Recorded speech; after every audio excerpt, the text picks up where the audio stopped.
Welcome back to another episode of Slate Banter. I'm Michael here, my co-host Dante and Matt.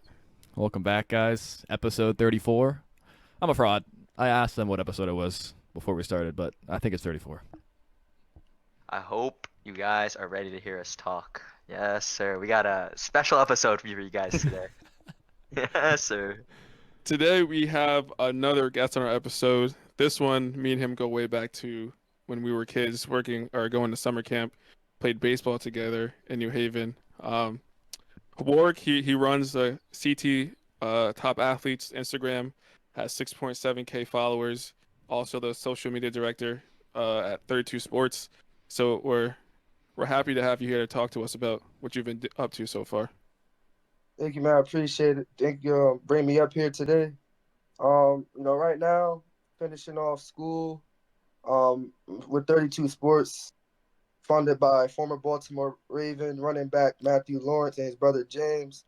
Um, they're originally from Bloomfield, and then Matt went to UConn and UMass, ended up going to NFL. He played with the Seahawks, the Bears, and recently the Ravens. And his brother James is from Bloomfield also. And then they founded 32 Sports, nonprofit organization. And I've been with them for about almost 3 years, just Oh, going on almost 3 years. So, and then I'm still working, so trying to work my way through school. Okay, good okay. stuff, So man. you mentioned the school. What are you going to school for right now? Um, uh, Going to school for communications and focus in sports media. So, my goal is to like do TV personality like Stephen A. Or even if I don't start off there, I want to do like online sideline reporting stuff like that. So That'd be wherever I can crazy. get my, so I'm just ready to work. Rooting for you, man. Rooting for you. Yeah. Love to hear that. Um, so you know what? Let's get right into it. So you started uh the CT Top Athletes back in 2019. So what gave you the idea to start it, or what was the motivation behind starting that Instagram page?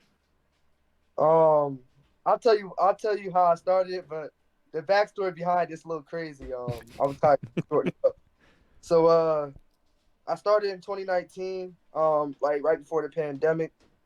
I've always been big on Connecticut, like sports. I obviously born and raised in New Haven, and I always realized we had a lot of talent. Um, I know a couple guys that made to like Division 1, NFL, whatever, D2, NBA. So like I always knew that there was guys who made it, but I feel like we didn't get the recognition that we deserved. So people always gave me the idea to maybe start something like maybe a podcast or some type of like blog. Like my aunt was on me about it. One of my former teammates, Quintus Reed at Hill House, was kind of on it about it. And I was going through like a rough time where like I always felt that I knew I could be bigger than where I was, Hmm. and I had to start somewhere. So like my original plan was like, okay, I'm gonna start. If I get 5 followers, it is what it is. Like I'm not really big on following. I just even if I had like 10 followers now, I would still put the same work in. Hmm. Um, so when I started it, I just kind of was tired of like the hate that I was getting from trying to like pursue my dream, my goals.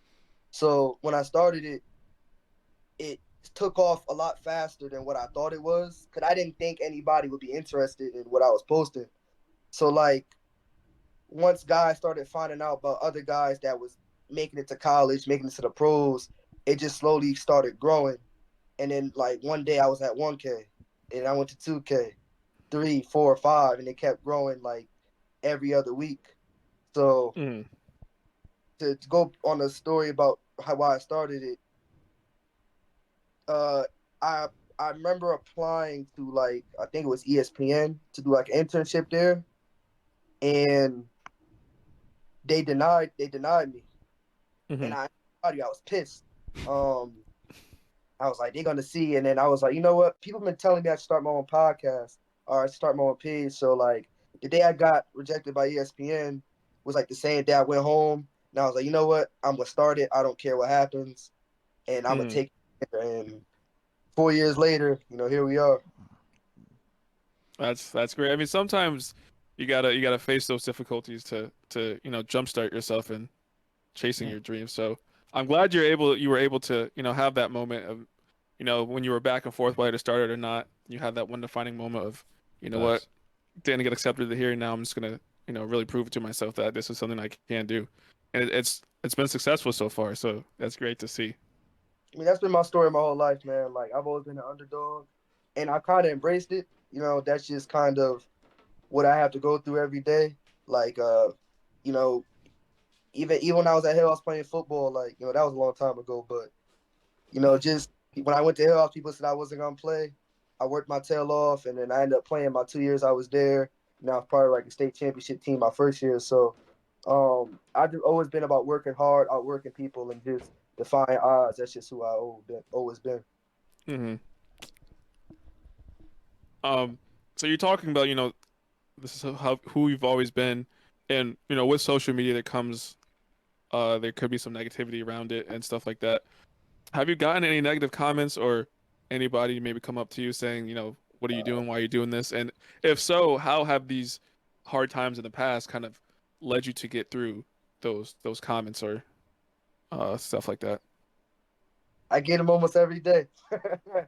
um, I put like this, like my grandmother was told me, she's like, if you don't get enough hate, you're not doing something right. hmm And um, I just kind of embrace it. Like I've always like, for example, I'll give you a perfect example. Like, have you ever like seen somebody like do something, and then like people would try to like downplay it, but when somebody else does something, Oh yeah. people all the credit in the world and stuff like that. And like that's hmm kind of where I'm at. It's like especially when I first started, like people always kind of was just like, what are you doing? This is corny, blah blah blah. And I never paid hmm them. It's just like I knew where I was gonna be at. And then, obviously when they see it grow and then there's nothing they can really do about it, they try to like, apologize or like hop on the bandwagon. And I'm not gonna hold no grudge about it, but that's hmm just always been. So I just use it as motivation. So That's good.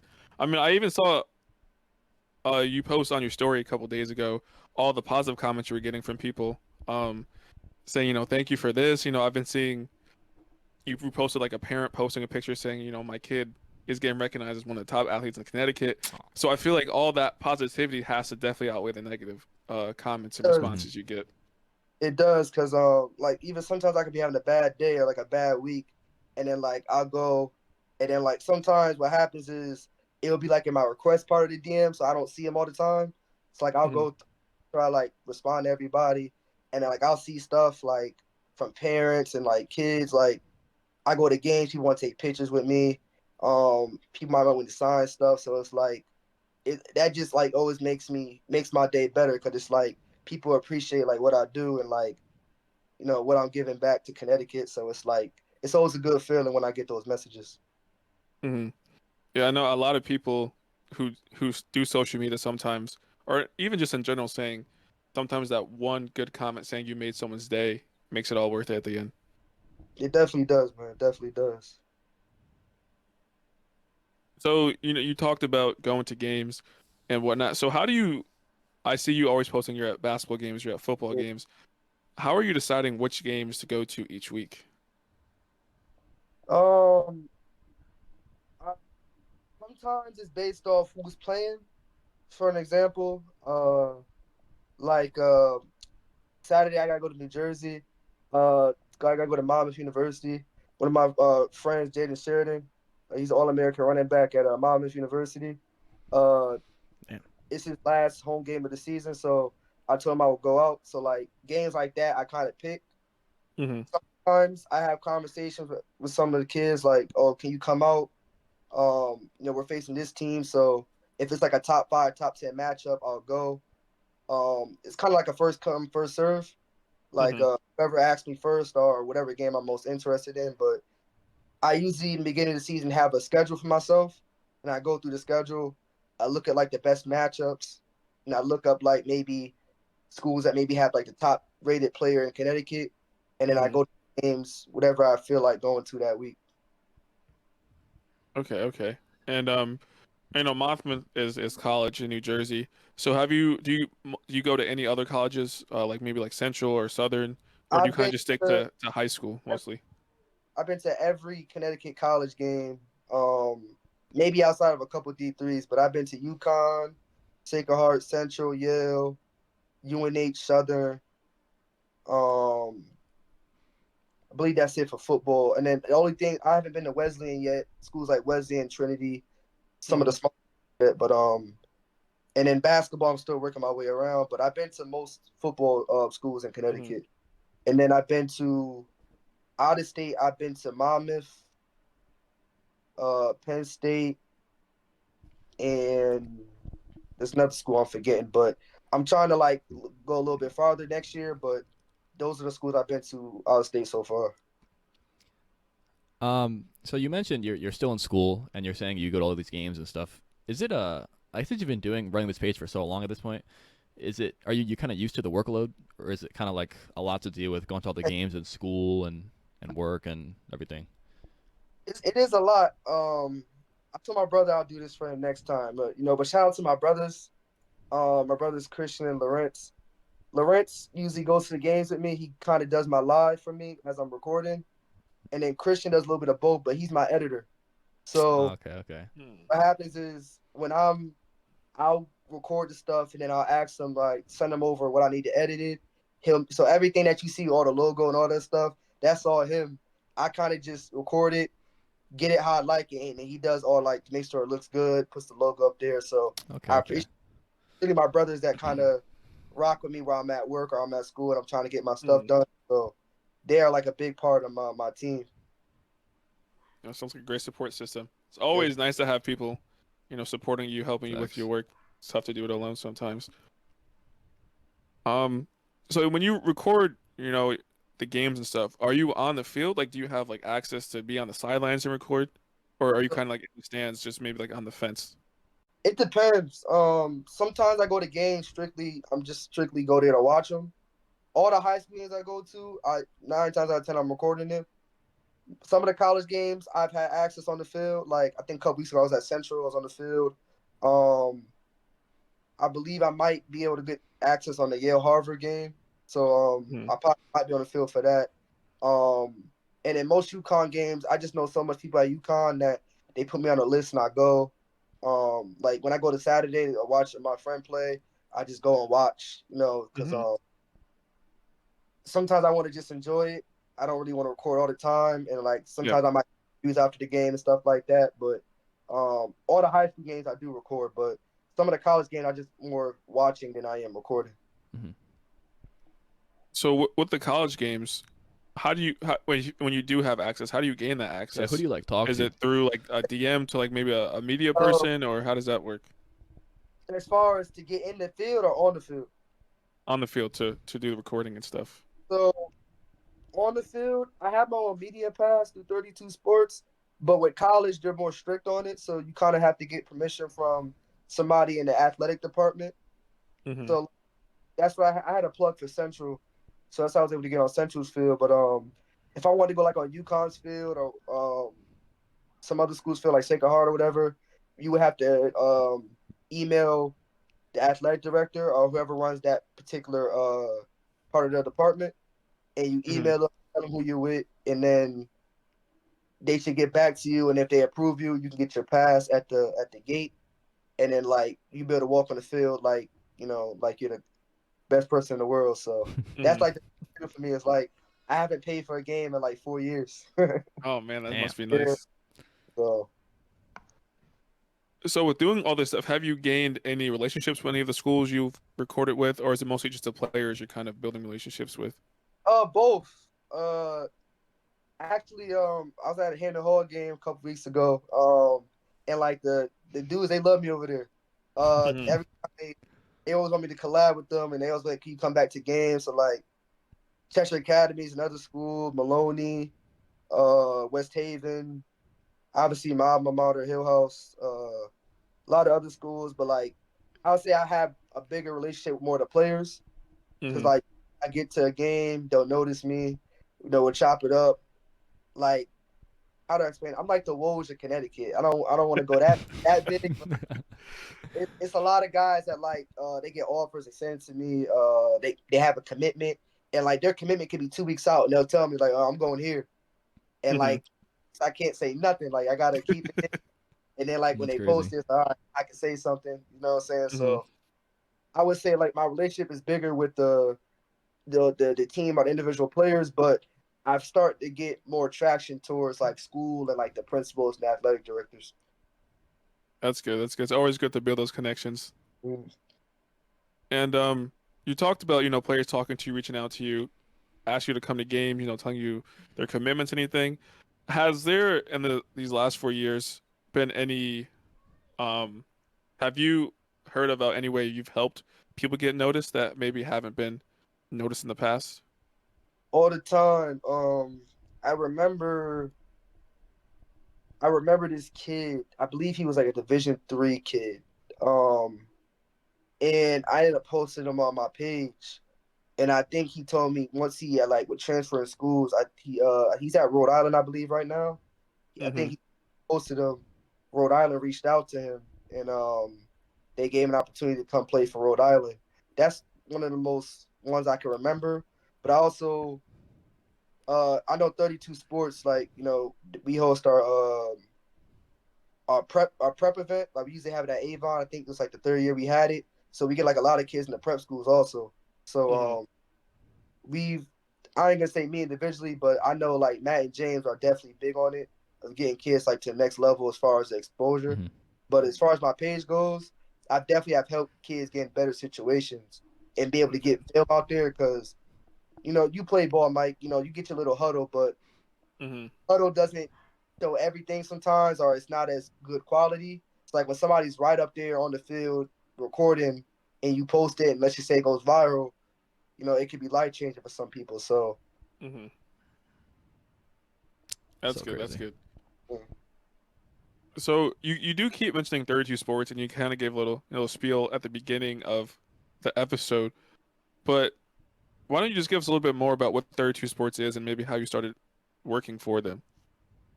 It's funny. I ask Matt that all the time, like, because I never envisioned I'll be with working with an NFL dude. Hmm. Um, and I ask him all the time, and he just always tells me, "Don't worry about it." like where'd you find me? Where'd you find me? So I remember like it was yesterday, about like 3 years ago in the summertime. It's funny because I was at work. I was on route, and like I got like the screenshots still on my phone. He DMs me and he's like, I like the work you're doing. Keep it up. I'd like to talk to you. And I'm not gonna lie to you. At first, I was just like, "There's no way." Like, is this a fake page or something like that? So, I took a leap of faith. I gave my number. He calls me, and we have like maybe like a 30 to 45 minute conversation. Hmm. And I love them guys, Matt and James. I love y'all. Um, they gave my first chance. They believed in me. And the first thing he told me was like, "Yo, we're gonna get you to where you want to be at." You know what I'm saying? So like, my goal is not necessarily just ESPN, but like whoever gives me a shot, whether it be CBS, Fox, TNT, whoever. Um, and they told me like they gave me confidence in myself to do what I was doing. Cause I think part of Hmm. anything you do, or just especially in like my field, media, you gotta like believe in yourself and know that feel like you're the best because believe it or not, you also have a lot of smaller media outlets out there that are doing the same thing you're doing. Hmm. So they gave me a chance to just believe in myself, and then just going off how they started. He still lives in Baltimore, but he wanted to come back and get back to Connecticut, and he started a nonprofit organization, obviously 32 Sports, to like help get back to the kids. And I would say like the main difference between what I do and what they was doing is they was more into the Pop Warner and the youth, and like Hmm. they built up from there. I started at high school, college, and the pros. So like we were able to like combine and mix the content and like the stuff together, so we can be able to do youth all the way through pro. Hmm. And like we're now adding girls flag, so like they were able to meet like the sports that run Connecticut, and they were able to like get a like a trial for like the girls flag, and we just literally just started this year. So just to go off like what they do, they just about family and opportunity, and like he's been here, he came back for about like 3 years, so we've been growing. I think the 32's page is almost at 10K. Wow. So Okay. yeah, it's only been about 3 years. So Well, that's really good for just starting out. Almost at 10K followers. Um, I've seen that you've been able to go to the Pro Bowl, opportunities to go to the Super Bowl. So what kind of it, other opportunities has 32 Sports given you, and how have you been able to use those opportunities to kind of connect with other people in the sports industry? man, the Pro Bowl is the time of my life, man. That I want to go back so bad. Yo, Vegas was lit. Um, so going for the Vegas, I'll start with the Vegas one. For Vegas, opportunity came. Um, the NFL flag has like stuff for like the flag teams. So we have our own flag team. So we have like I think it's 7U through high school. No, no, no. Yeah, like the eighth grade cutoff. Yeah, the eighth grade Hmm. cutoff. And then pylon is high school. But we had about 3 teams qualify for nationals. So they asked me if I want to come, and I was like, okay. I was like, I'll come out. So basically, what I did at the Pro Bowl was like just meet a lot of people, connect, learn how to do certain things, and put me in a different environment so I can get used to being at that environment when I do get to that level. So like Hmm. dudes like I was meeting dudes like CJ Mosley from the Jets. I seen Minka Fitzpatrick, but when I went up there to try to go talk to him, his security wasn't playing around. So that there's a lot of dudes like that. I met Turpin from the Cowboys. I met Woolen from the Seahawks, and just a bunch of other players. And then I met some media people, and I just connected. Like I talked to like maybe 6 or 7 NFL teams to Hmm. like Damn. get their media, so I can try to get into like their media and stuff like that. I got like it's all in my wallet. I got like 7 cards, 7 or 8 cards Hmm. from there. Yeah, basically when I went to the Pro Bowl, it was just about watching and observing and learning and being around. And cause that was my first time on the West Coast, so I didn't know what to expect.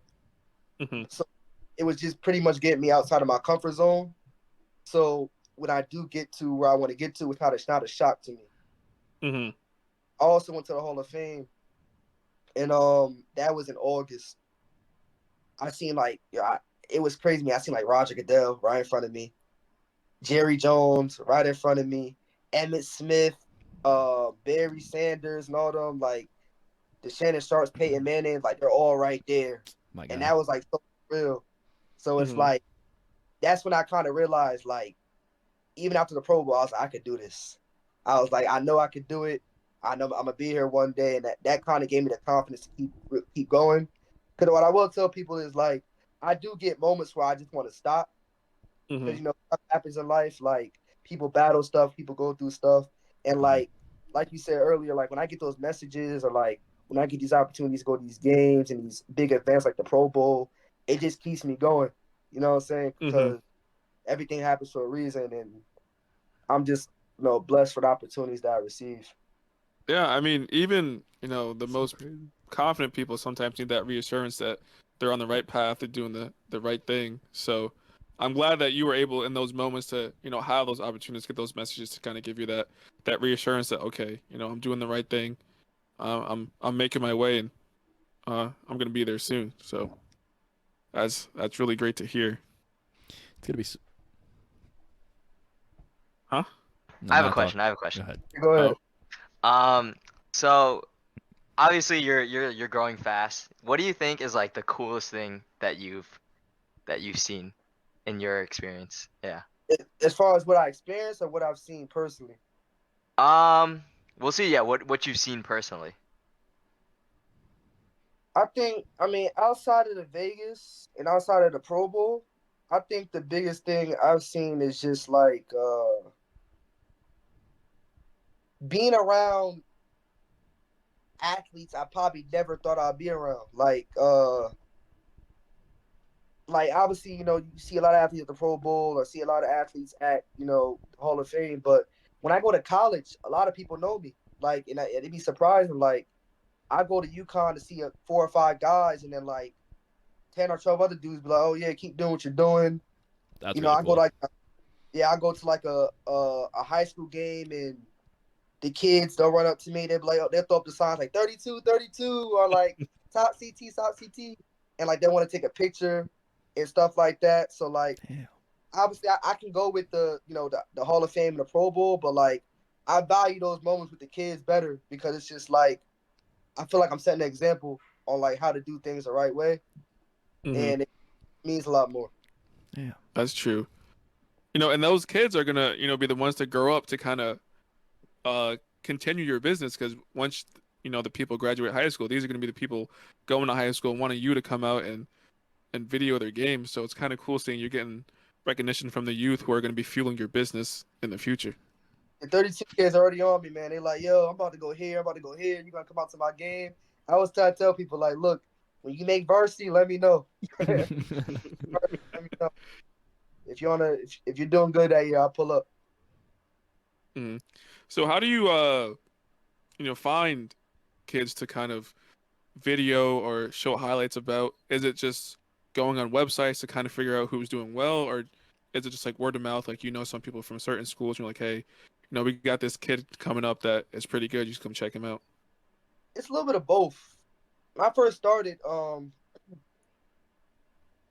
it was one of them things. I do a lot of research. Like when I first started, it was a lot of research because like I think, and you guys could probably notice like when guys make it to the NBA or NFL, and you kind of see it, like you're kind of like okay, like you look at guys like Tariq Black or like Jason Pinnock, uh, even like a Tremont Waters or Andre Drummond. Those guys made it to the highest level, and they were only highly recruited, so you kind of know about them. But Mm, the thing that I had to like really learn about is in like Connecticut, there's a lot of underrated athletes, like guys that maybe might not go to the Penn States and Alabamas, and like they might go to like a UConn or a Central or another smaller school down south or out west. And like you kind of got to do research. Like when I first started, I was going through like every Division 1 school, looking at rosters. Oh, he's from hmm. Connecticut. They put him on my list. He go to a lot of D2 schools. He's on the roster, and they put him on my list. Same thing with the D3s and stuff. I didn't do all of them, but I did most of them towards the East Coast. Hmm. Um, and it was just a lot of grind and like a lot of research. Like we have a lot of guys that's D1, FBS, FCS. We have a lot of guys that's D2, a lot of guys that's D3, and we have a lot of guys that go JUCO. Like I didn't. I'll be honest with you, I didn't know what JUCO was until I watched Last Chance Shoot. Hmm.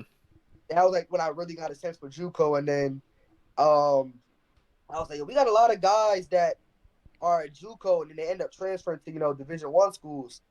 So like that's like I said in another interview I had, it's like I take pride in that the most is just finding dudes that didn't not necessarily that people don't know about them, but they don't get the recognition. Hmm. And I feel like that I take pride in that more than I do of just interviewing or like posting somebody who everybody knows. Hmm. So like it is a grind, but I like it. I like grinding. I like it. Hmm. And so how does it work for high school? Because obviously everyone is from Connecticut when you're looking at rosters. So how do you kind of navigate that? Prep schools are a little easier.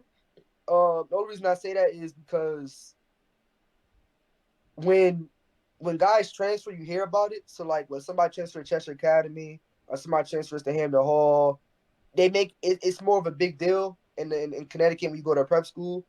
When Hmm. you go to public school, it's harder because at a prep school, maybe about and you probably know this, Mike, when you was at Hampton Hall, like they probably got like 20 guys that really play.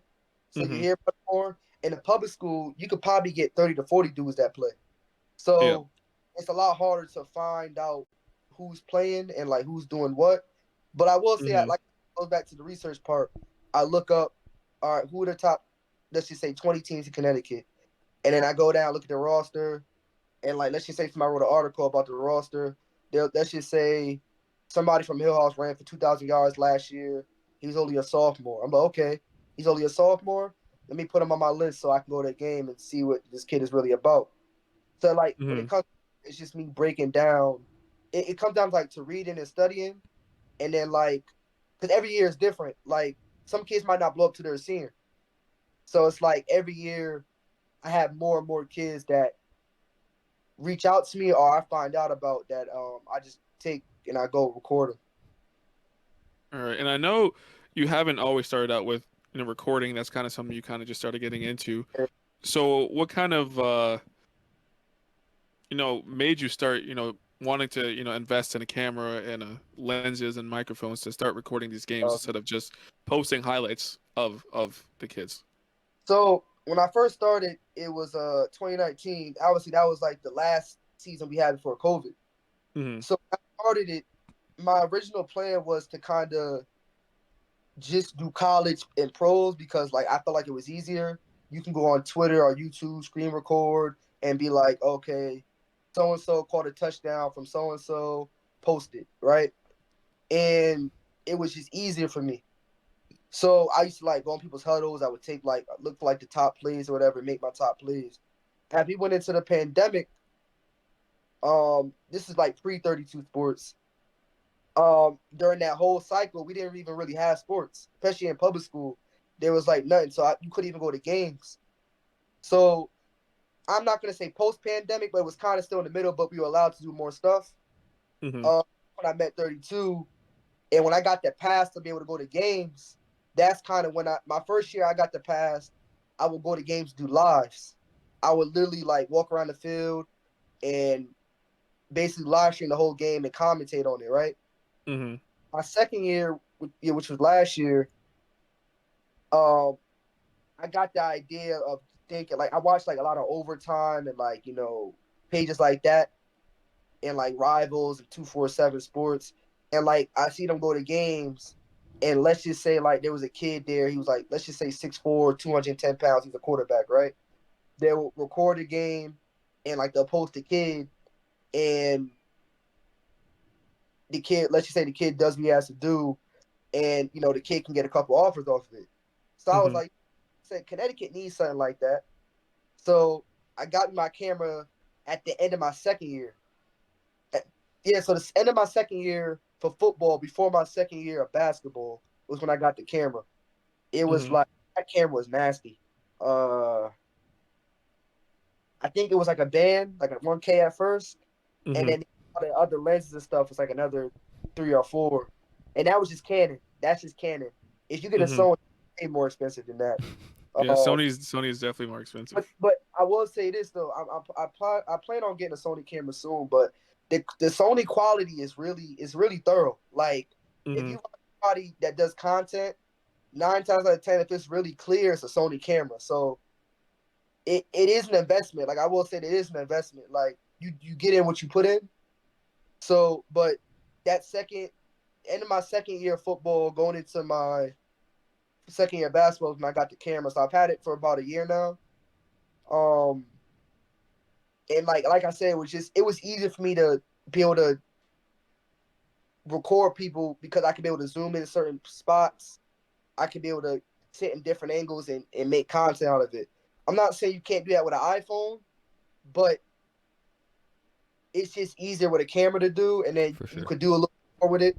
So that's kind of the main reason I got a camera, and it's probably been like the best investment I've ever made because I've been able to like go to so much more games and have my brothers run the live commentary for me while I focus on getting the content so we can edit it later. Hmm. So it was a good investment.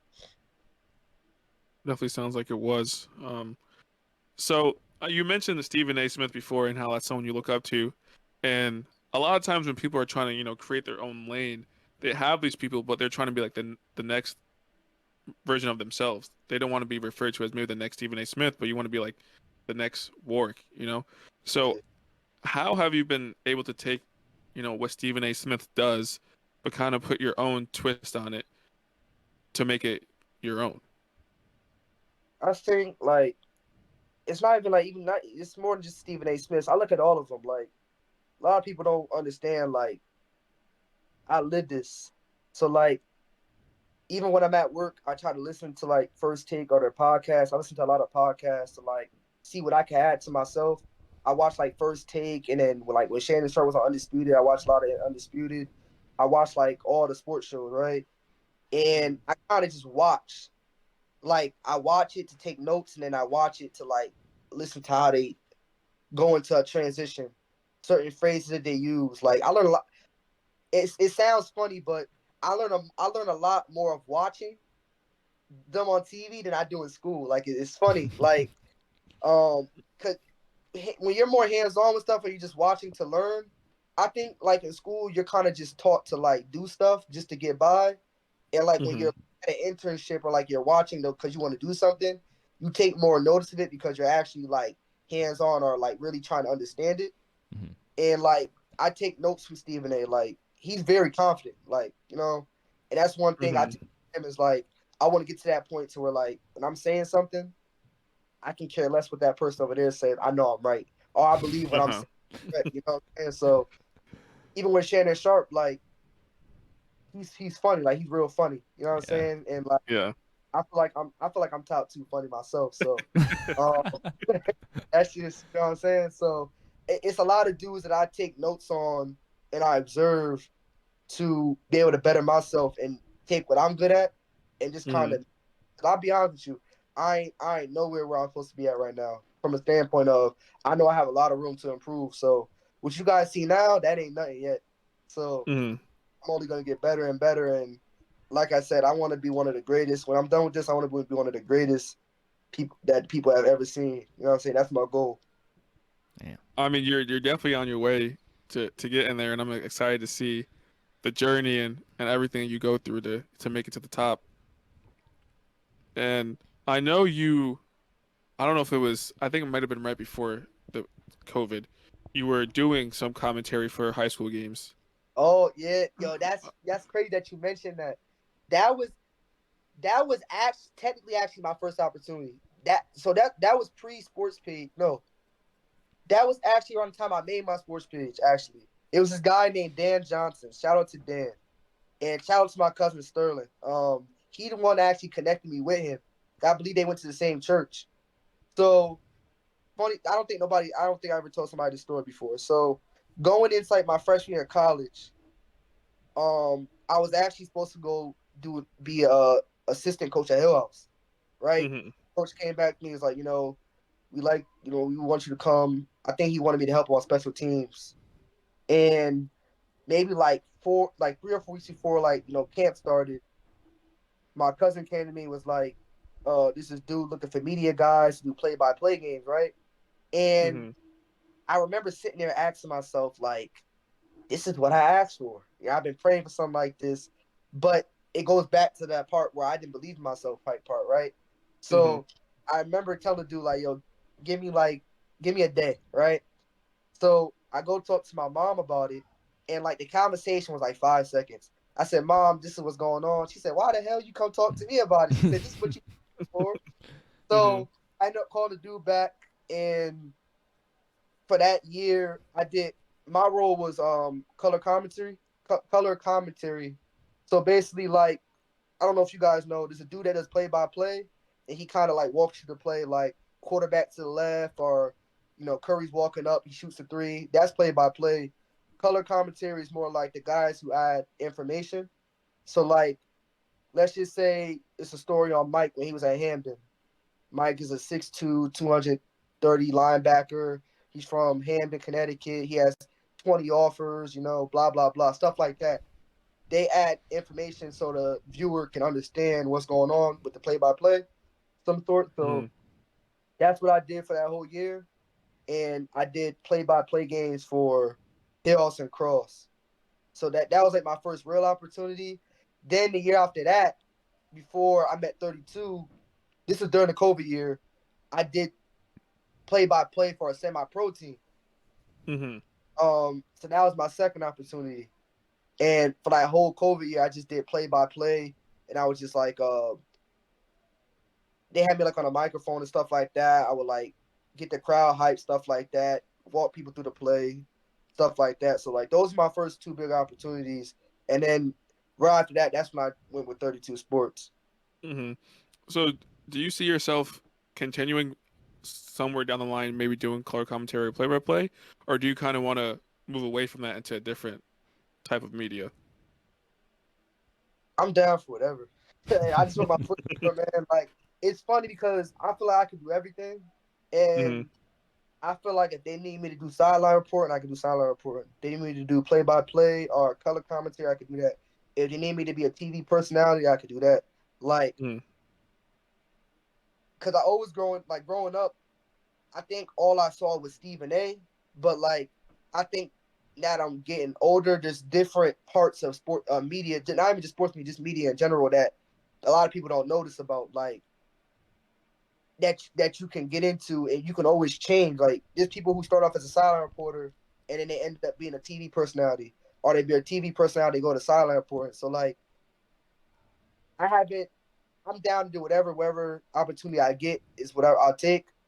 Hmm. Um, even like some of the local networks like WTNH or CBS or NBC. Like I'm cool with a lot of their guys that run the sports part over there. Like I don't Hmm. know who John Pearson is from WTNH. Yeah, I know his daughter. We were friends back in high school. Yeah, I'm really cool with him. So like he helps me do a lot of stuff. I see him at a lot of the games I go to. So like he kind of Hmm. walks me how I should do certain things and stuff like that. So That's like nice. I wouldn't even mind doing something like that. Like it don't Hmm. necessarily ESPN, but I just kind of want to. I obviously want to be in the sports field, so Hmm. it just doesn't matter. I just want an opportunity. Yeah, I think you see a lot of guys, or people don't realize that a lot of people that you see on ESPN or Fox or CBS, they start out maybe their local no or local news station doing sports or sideline reporters. Like I know my friend's dad, he started out as just a sportscaster for the news, and now Mm, he's broadcasting for ESPN. Yeah. mm. Like no one just So, like goes up I to can break ESPN it right away. I can break it down for you. Like like I said, Stephen A. I think when he was done at college, he was living off tuna fish and Kool Aid, working for like the I don't know if he was working or doing an internship, but he was doing something for like the local paper or something like that. So hmm. like I would try to tell people you gotta start off from somewhere, you know what I'm saying? Like the Yeah, ultimate goal might be a TV personality like Stephen A. But I know in reality that's not somewhere I'm not gonna start off with. So I gotta start from yeah. somewhere. So I pride myself in learning all aspects of parts of media. So Hmm. when opportunity, I'm ready. I'm not startled by it. I know what to do and I'm ready to work. Yep. And like you can see, like Doris Burke was been a sideline reporter for years, and now she's sitting next to Mike Breen doing ESPN Mm, primetime games. So even people who are already, known in the industry, they still have room to grow and yeah, change from being one thing to another, like you were mentioning before. So it's always good to keep your mind open, for opportunities to do other things and not be satisfied, I guess, to where you are right now, but to be hungry to where you can be in the future. So I think yeah. you already have that look on Yeah. things, so I think it's gonna pay off for sure. I mean, I definitely feel like even when I was playing football, like just being able to like play multiple positions or like play different roles, I feel like that has something to do with me in like the media aspect role because like at the end of the day, I just want to be successful. I want to win. I want to be the best. Hmm. So I feel like anything you do, whether it be media, corporate, anything, you got to play your role before you can become the guy. Hmm. And um, obviously, at the end goal is to become the guy, but I'm all about what's best for everything. So, like, if I got to be here first before I can go here, I'm cool with that. You know what I'm saying? Because that's just Hmm. going to be even harder so I can get to the top. So, I think, obviously playing sports and being able to play different roles has helped me with with adjusting to the media life of it. Hmm. And a lot of times in sports you see coaches love guys who are coachable, people who are Hmm. able to do multiple things, not just stay stuck on what they want to do and not be able to get out their ways. So like you said, being versatile, being coachable translates into the business work world where, if someone tells you to do something one way and maybe 2 weeks later they change it to a different way, being able to adapt and change your ways, do multiple things is definitely going to be a good way to, get your name out there, get good recommendations. Just being that person that, people can rely on to be able to do things that they need to do. So, It's funny because I was never like that before, man. And man, I'm telling you, I used to be stubborn as hell, yo. It took me a long while to have to learn how to listen. And I think that's one thing that I've improved as I've gotten older is to understand that there's people that have been there, done that before, Hmm. and you have to learn to listen, not to respond, but to understand stuff and like learn how to take what they did wrong or take what they did good and do what you can do with it. Because I think when I got to Hill House, when I got to Hill House, obviously, they were already what they were, and I knew that I had to outwork guys. I knew I had to work out harder. I knew I had to watch more film just to even get an opportunity to play. I'm not even talking about starting. You know what I'm saying? So Hmm. I think with that mentality and me going through that has helped me just understand that you have to learn how to just ask questions, learn how to take advice and ask for help. Like I think one thing a lot of people struggle with is asking for help. Hmm. And I don't understand something or I want to understand it. I have been more willing to ask for help. And I think that's something that I've struggled with when I was growing up. But I think part of just maturing is just asking for help and trying to understand stuff a lot better.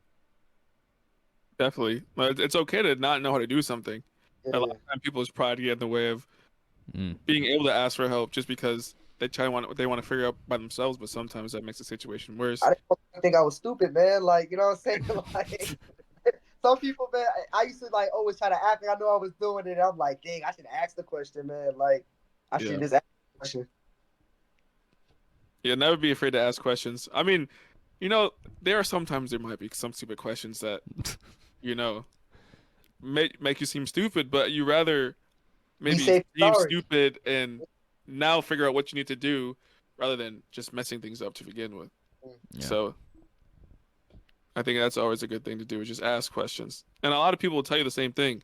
You know, if you don't know something, come ask me. You know, so I think there's a lot of people out there willing to help and who are willing to give you information to help you succeed. So you definitely want to start asking questions to anyone you can to try to get that advantage. Speaking of like asking, like saying something or like asking a question that you should have said, um, do you think is there like any advice that you'd give to like your past self? Like what would you do Ah. differently? Or even to someone that might also be trying to follow the same route as you? All right, I'm gonna answer the second part first. I believe you said somebody who's looking up to me. There are a lot of people that come up to me and they ask me like, "Oh, how do you start your own podcast? Or how do you start your like a social media page or stuff like that?" And I always tell them like, just go with it. Don't think about it, and just whatever idea you have, just post it. Like, so what if your first post get 2 likes or no likes or 2 views and no views? Like, Hmm. eventually, if you're consistent with it, it's gonna grow. Eventually, somebody's gonna like what you post. And I think like with the world of social media now, people are so glued on like likes and followers and views and stuff like that. That don't really bother me. You know what I'm saying? Like I'm not really big on it. Do I do I understand that it's important to grow? Absolutely. But like if I go post something right now and get 100 views, I'm gonna go post another one and I'm gonna keep posting another one and Mhm. another one. I think what I tell like guys that's starting up is just like don't care what other people think. Just keep doing what you're doing. And then to answer your first part, if I had to do anything else differently, or tell something to my older self, I think I would tell myself, I wish I would have started earlier. I'll put it like that. I wish I would have started earlier. If I could, I remember this was an idea brewing for like 2 years. Like Hmm. people constantly was telling me like you should do it. Like I said, I didn't believe in myself. You know what I'm saying? And it was a part with that, and it was also a part where like, what if people don't like it? Like I always kept asking myself, like, all right, today's the day, and then right when you about to make it, it's like, are they gonna like it, or am I gonna get a certain amount of followers in a day? It's not, and that was just me being young, you know what I'm saying, immature. So if I had to change something when I was first starting off, I wish I would have started off earlier. Hmm. So that's one thing I wish I did change.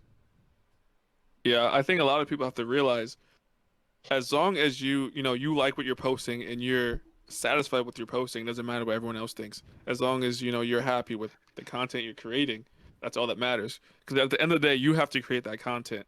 You don't want to create content that you don't like just because everyone else likes it, because then you're gonna lose the passion, lose the love. Then you're not gonna want to do it anymore. So as long as you're posting and you're happy with it, you're doing what you like, I think it's gonna be easier to be consistent.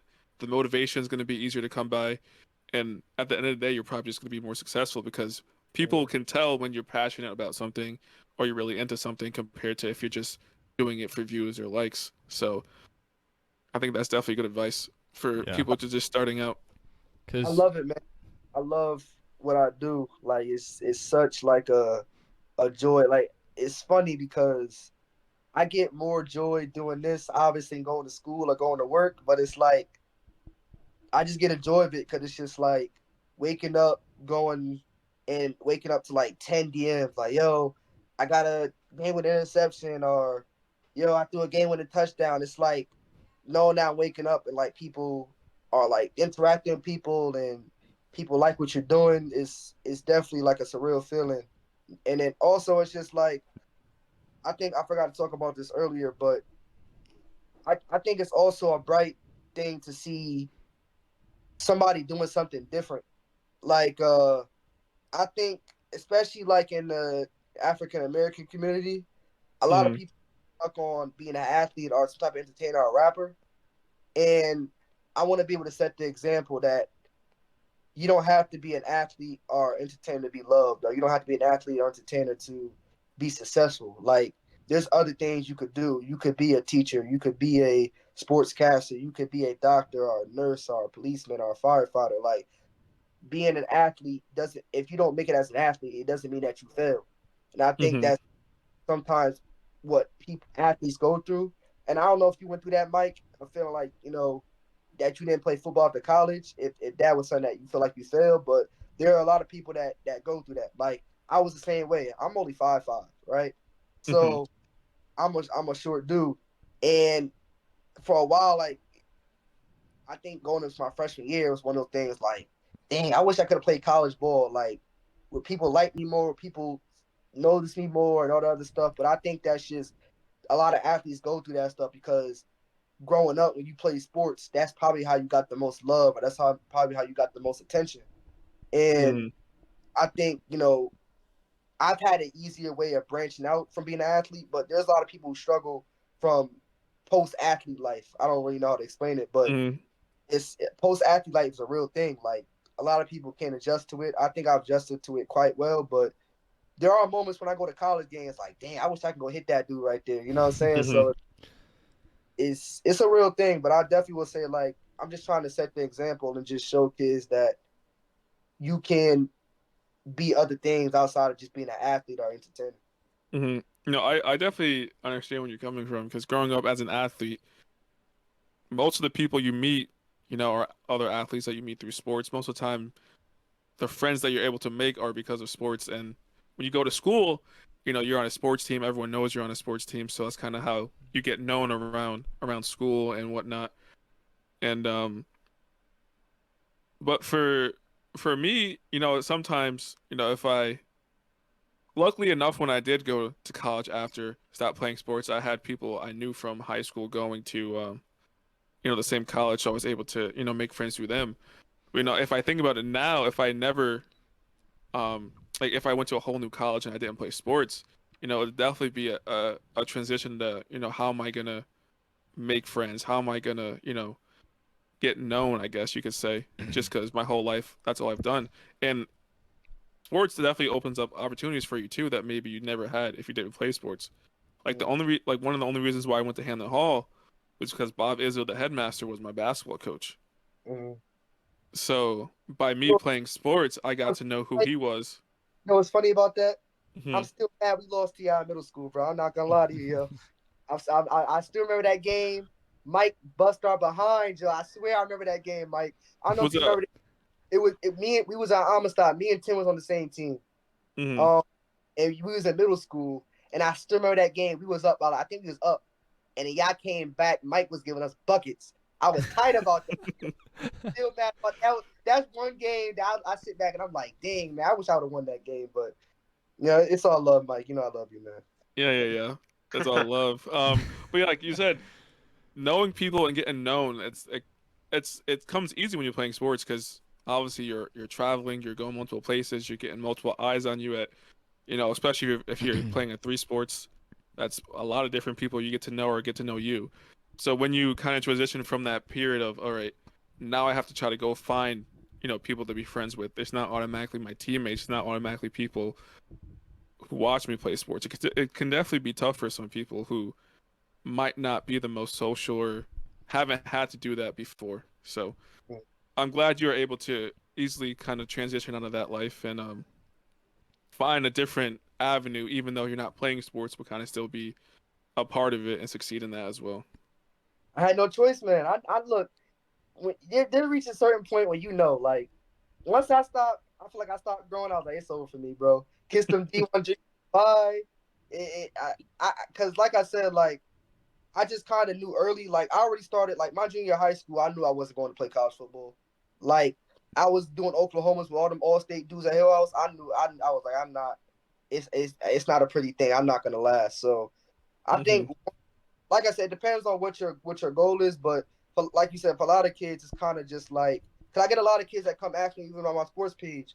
They know like this is their senior year. How can I help? Can you help me transition to doing some type of media or finding something else to do with to help ease my transition out of being in sports.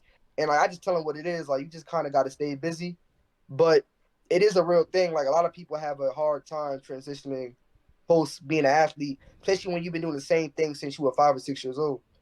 Hmm. So Yeah, last week I was just telling them that how, 2 years removed from college, even in college, playing pickup basketball, doing intramural sports after, since I was, I don't know, kindergarten, first grade, doing three sports every season, to now, out of college, I don't have a gym that has a basketball court anywhere near me. So trying to find trying to find an activity to fill that empty like time and space that was filled with sports or any other type of physical activity is definitely hard because you're so used to being busy all the time. You come home after school, go to practice, weekends, games Sunday, Saturdays, and then right back to practice Monday through Friday. To coming home and just you get home and it's just like now what? I'm so used to after getting work done going playing basketball with friends at college or maybe we have an intramural basketball game, flag game. There's just so many different ways to get involved with sports when you're in school that aren't really there after school. So it can definitely be challenging. But now that we kind of talked about everything, where do you see your sports page going in the next few years? How do you do you want to branch out to more sports but than just basketball and football, like maybe like baseball, lacrosse, hockey even? Or just like how do you see yourself growing? it's funny because like when it comes to like offers or commitments, I post everybody, right? Like people commit to hockey, baseball stuff. Those like the offers and commitments, those are a little bit easier. When it comes to recording, I tried lacrosse and I tried editing. It wasn't pretty. It's not because the issue with lacrosse is when you play football or basketball, it's a straightforward sport, right? Pitching, like for example, when you do baseball, there might not be a hit for 3, 4 innings. You know what I'm saying? You play hockey, there might not be a goal for a period. Same thing with lacrosse. Same thing with maybe even girls for like field hockey and stuff like that. So like the ultimate goal is to obviously branch out to do more stuff, but I have to learn how to do it first before I just jump right Hmm. into it. And to answer your question with the goal part, my ultimate goal is obviously I don't want to stay in Connecticut forever. I might joke about I love Connecticut. I born and raised New Haven, but I feel like at some point you got to kind of get out and explore different things. Hmm. Ultimate goal is to kind of be similar to like what overtime does, but for Connecticut, like and eventually when I'm able to like basically really fun like what I do and be able to get a couple, even if it's through internship, get guys who want to learn how to do media and get them to be like, all right, you go to this game, you go to that game, and at the end of the day, they can make the content. We can post it on the page. Like eventually I want like the Top CT page to be a sports center or a overtime type of page to where like we have all this content going up there for everybody in Connecticut to see. So that's my ultimate goal because obviously, let's just say I go to Georgia, I can't go to games in Connecticut, so I'm obviously need on the staff. So like, eventually, I Mhm. kind of get more of a business than a hobby. So Mhm. that, I guess that's my goal for it. And just kind of like building off that to build something really like a really great platform. Mhm. So kind of just like growing the brand itself instead of Yeah, just staying in Connecticut, but growing it out to more than the event, I just want to sick. grow Connecticut, and like I kind of started a page that I'm gonna start using for like when I go like to stuff like the Pro Bowl, like if I interview an athlete from the Pro Bowl, because I want to keep Connecticut in its own little basket. Like Mhm. people ask me, like, yo, like would you ever post like Massachusetts athletes or like Rhode Island? I'm like, there's no disrespect to them, but I think I built something with Connecticut that I don't want to see disabled because I added other guys in it. So Mhm. like I am in the process of kind of like I said, I already made the page. I kind of want to grow it slowly before I just go out there with it. But eventually, I do want to get more national with it. Like because I was actually supposed to go to a lot of games this year, but they're all like in Baltimore. Like I say, he's from Baltimore, so like I was supposed to go like to St. Francis Mater Dei, Mm. a couple other games. I'm supposed to go to a lot of St. Francis games, but like I said, I wasn't trying to make that 5-6 hour drive all the time. So Mhm. I was supposed to go like to an IMG game. I am going to the hoop hall though. I am going to the hoop hall. That's only in Springfield, so Mhm. that's. I eventually do want to branch out to having a bigger media outlet, but I'm content right now with growing Connecticut for right now until I Mhm. leave. Yeah, that's good. And in terms of, branching out into other sports and things, I don't do media for other sports, but I think, if I was in your position trying to grow for other sports, maybe try to, understand how other sports work in terms of highlights, maybe. Because I haven't seen too many other highlights for like hockey or lacrosse. I'm not really sure how they kind of format those, It's but fun. Connecticut is great in lacrosse. hmm Like usually when you look at basketball or football, a lot of like the private schools or like prep schools are king in that. I believe if I'm correct, I believe Connecticut had 5 public schools for boys lacrosse that were ranked in the top 25, and hmm I think girls had like 2 or 3. But like lacrosse is a big sport in Connecticut. Like even hockey and baseball, like there's a lot of guys that go like to college for it. There's a lot of guys that like in NHL right now for Connecticut, MLB. So like the issue with it is I'm still learning how to use my camera. hmm For example, I think the biggest mistake I made when I went to go record lacrosse for the first time last year was I tried to record it like it was a football game. hmm And although I understand lacrosse, like you said, how to record it is completely different because there's a lot more passing before they go into action. You know what I'm saying? So Yeah. it's an adjustment. Like I said, I've been asking questions with other like content creators and like how do you record this sport? How do you record this sport? How do you edit it? Stuff like that. But it's something I eventually want to branch out to, but I probably won't do it till next year. We're already halfway through the year, or whatever, with the sports stuff. So Yeah. I probably till next season. That's good. All right.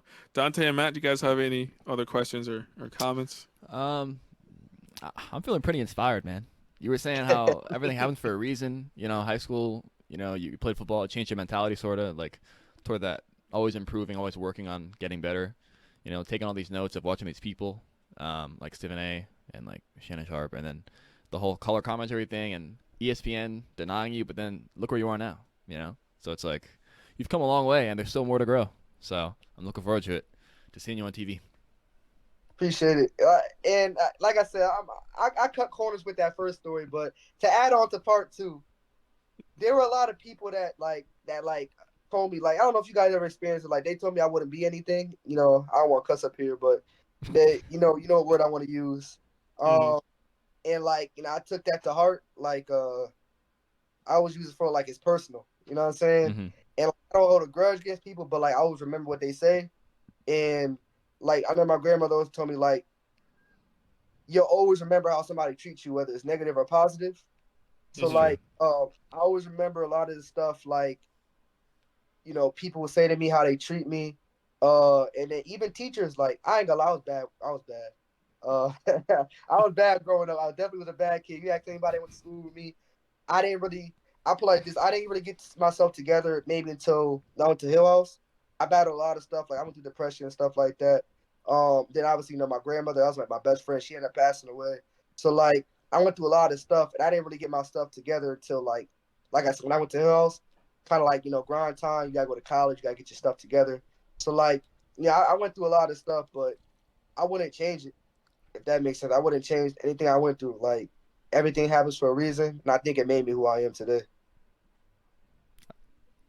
That's awesome. So inspirational. Nah, I gotta seriously. say. That's my side gig. I'm a motivational speaker too, man. Communications. Yeah, yeah, yeah, I yeah. want to do like Inky Johnson and all them do on the side, something like that. Hmm. Yeah, I think just a big takeaway from our conversation with you today is just, if you have an idea, just go run with it. It doesn't matter what anyone else thinks, as long as you believe in what your product and you stay consistent with it and you have that motivation. It could turn out to be something. So I think that's a one of the biggest takeaways I'm taking away from this conversation is just if you have an idea, just go run with it.